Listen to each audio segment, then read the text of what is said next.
žmonėms, kurie nėra kartu, norėtų būti kartu, kągi daryti. Taigi pasižiūrėkim, kokia jūsų situacija. Tai matosi, kad yra kažkokia tokia galbūt ir nostalgija, ir tokia ugnis liepsnoja. Galbūt čia ir kiekvienam savo širdį rusena, bet matosi, kad čia yra riteris lazdų, taigi kažkokie galbūt ir vyksta ugningi pokalbiai ar kažkokia fantazija, kad tai lyg tai ir yra tas toksai ilgas kelias, kaip jums atrodo, kažkokioj virtualioj erdvėj jūs čia bendraujat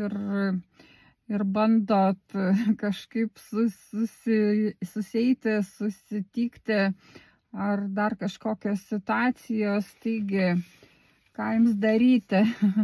Tai matosi, kad išeiti iš kažkokio sutrikimo, neaiškumo, kaip 9 lazdos, tai ir šneka, kad tai yra jūsų kažkokie tik tai įsitikinimai, kad tai nėra tiesa, kad tai yra iliuzija, kad jūs turite jėgų ir galite pakeisti tą situaciją. Matosi, kad jūs patys čia nieko nedarot, kaip riteris monėtų šiuo atveju, tai stovintis riteris, kuris žiūri tą derlingą lauką, bet nesiima jokių veiksmų. O kągi jums reikėtų daryti? Tai matosi baigti liūdėti, kad nešvaistyti savo energijos tam liūdesiui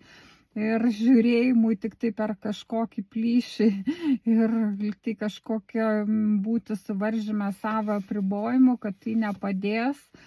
kad matosi vis dėlto reikia imtis veiksmų, susitikti, bendrauti, eiti į viešumą, būti tarp žmonių, pasisemti tos tokios energijos, kuri užpildo jūs,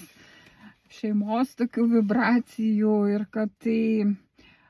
pasikeis ta situacija, kad jūs pamatysit kažkokius pavyzdžius, kurie jums pagelbės, kad jūs tapsit tuo išminčiumi ir matosi, kad jūs tapsit tuo magu, kad jūs tiesiog pamatysit iš aplinkos, kur visata ir sako, išjudėkit, žiūrėkit, dairykitės, kaip kitiems pavyksta